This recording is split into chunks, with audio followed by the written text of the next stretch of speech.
You already know what you're supposed to do with money. That's the problem. You've read the articles, you've watched the videos, you've nodded along to advice that made complete sense in the moment, and then nothing changed.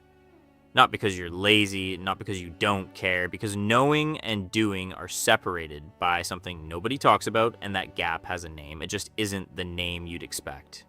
You wake up on a Tuesday and you check your phone before your feet hit the floor, not for news, for your bank balance.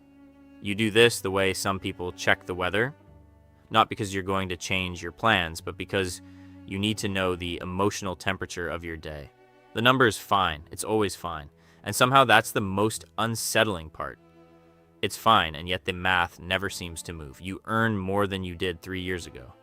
Your lifestyle is noticeably better. Your savings percentage is almost identical.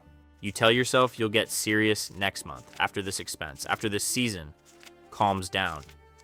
You're not avoiding it, you're just waiting for the right moment. The moment that, if you're being honest with yourself, has been arriving and passing for about 6 years now. Here's what that actually is. It's not procrastination. Procrastination is when you delay something unpleasant. What you're doing is something more specific. You're maintaining an identity. Because somewhere in the architecture of how you see yourself, financial struggle is load-bearing. It holds something else up. The belief that you're not greedy, the belief that money isn't who you are, the belief that you're still figuring it out, which means you haven't failed yet. That's not a personality flaw. That's a defense mechanism running exactly as designed. The first thing that quietly kills wealth accumulation isn't overspending. It's the avoidance of financial discomfort that gets dressed up as virtue. You don't budget obsessively because that would feel uptight. You don't negotiate aggressively because that would feel rude. You don't move money into investments automatically because you like the feeling of having it available, even if you never touch it. The comfort of optionality costs more per year than most people ever calculate. A 2022 study published in the Journal of Financial Planning found that individuals who described themselves as not money focused were 34% less likely to have a written financial plan and held on average $47,000 less in investable assets by age 40 compared to people with identical incomes who did not share that self-description. The gap wasn't income, it was identity. Think about the last time someone asked about your finances at a dinner table. There's a specific kind of deflection that happens. A joke, maybe. A subject change, a vague mention of doing okay. And everyone accepts this because we've all agreed silently that money is somewhere between impolite and embarrassing to discuss with precision. That agreement is costing every person at that table compounding interest they'll never see. The second thing, and this one is quieter, harder to catch, is the substitution of financial activity for financial progress. You open your investment app, you read about a stock, you move things around slightly, you feel like you did something. Researchers at the University of California, Berkeley, studying retail investor behavior over a 15-year period ending in 2019, found that the most active traders underperformed the least active traders by an average of 6.5% annually. The people who did less won more. The activity itself was the problem. Not because action is bad, but because action without a stable system is just anxiety wearing a productive disguise. You feel like you're engaged with your money. You're actually just managing the discomfort of not knowing what you're doing. Those are two completely different things, and they feel identical from the inside. The third invisible leak is social calibration.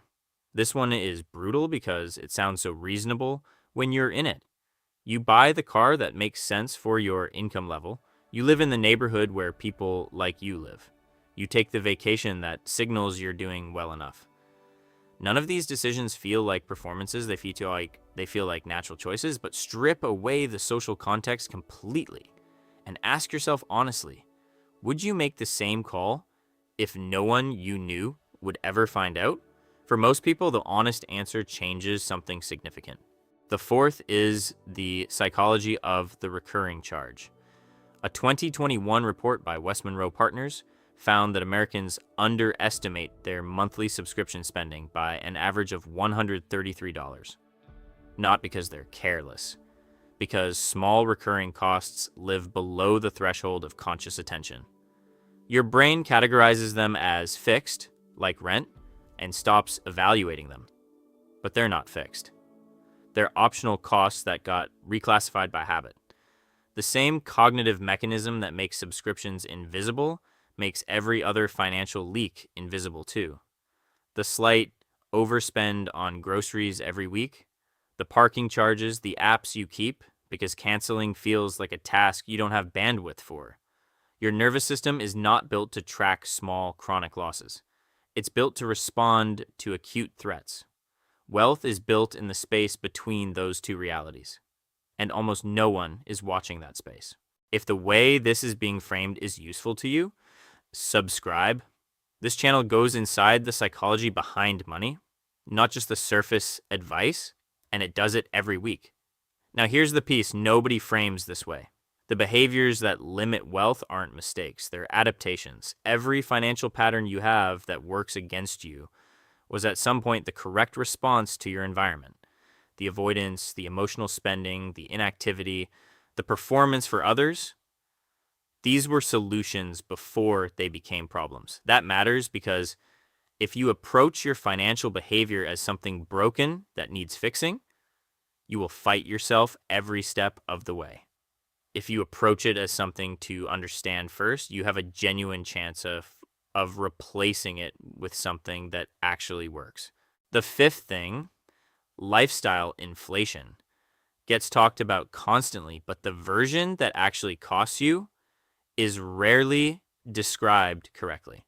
It's not the big purchases, it's the floor. Your baseline of what counts as normal keeps rising, and your tolerance for anything below that floor keeps shrinking in proportion. You could technically live on 60% of your current income. You don't because the idea is uncomfortable, not because it's impossible.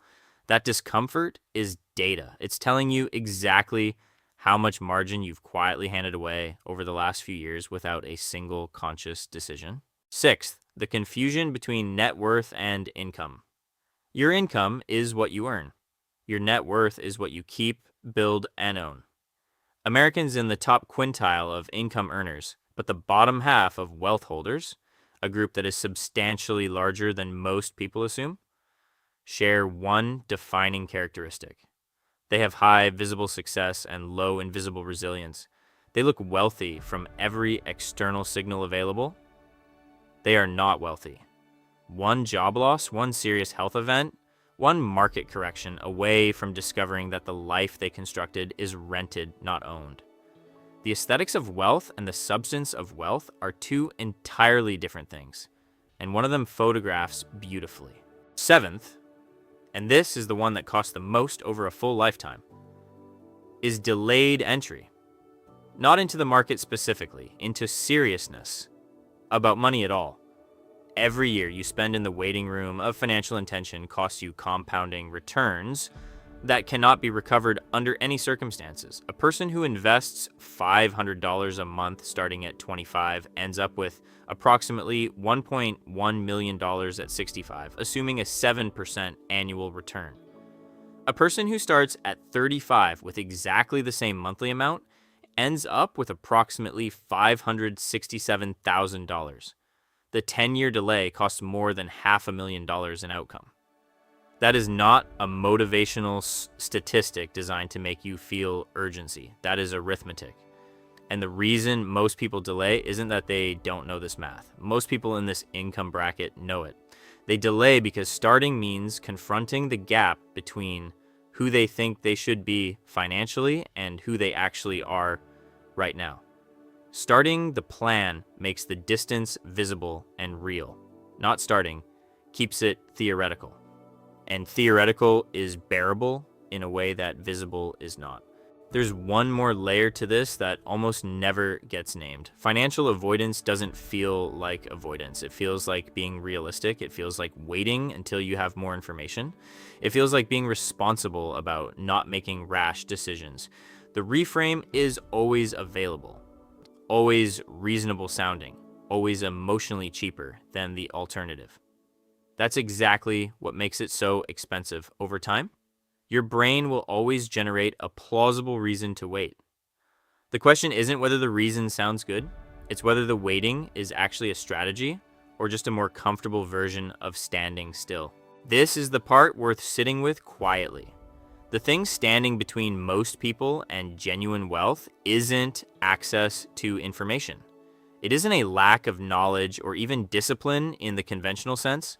It's the quiet, persistent preference for a comfortable story over an uncomfortable truth.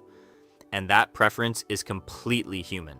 It makes complete sense given how brains work under uncertainty. It's also the most expensive habit most people will never once put on a budget line. The gap between knowing and doing is not a gap in information. It's a gap in identity. And closing it doesn't start with a new app or a revised budget spreadsheet. It starts with being willing to see your current financial behavior without the story that makes it forgivable. If you recognize yourself somewhere in this, subscribe. What comes next goes even deeper.